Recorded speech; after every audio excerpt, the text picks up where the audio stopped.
লালু ভাই, এটা আপনি কার কাছে নিয়ে এলেন? ওনারে চিনস না তুই? উনি অনেক বড় তান্ত্রিক।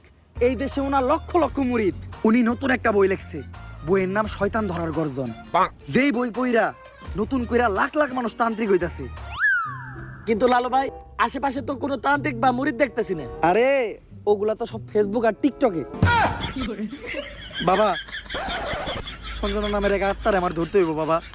আপনি আমার সফল হওয়ার একটা উপায় দেন। যদি সফল হতে চাও তাহলে আমার লেখা এই বইটি নাও, শয়তান ধরার গর্জন।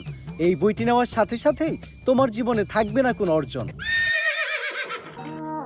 আমি কথা দিয়ে কথা রেখেছি, শয়তান আসেনি তো ফিরে। আমি শয়তান তাড়ানো গল্প লিখেছি আমার সারাটি জীবন ধরে। আমি অন্ধকারে মোমবাতি জ্বালিয়েছি, তবুও পাইনি ভূতের খোঁজ। আমি ভূতের অপেক্ষায় ছিলাম, ভূত নিজেই হয়েছিল নিখোঁজ।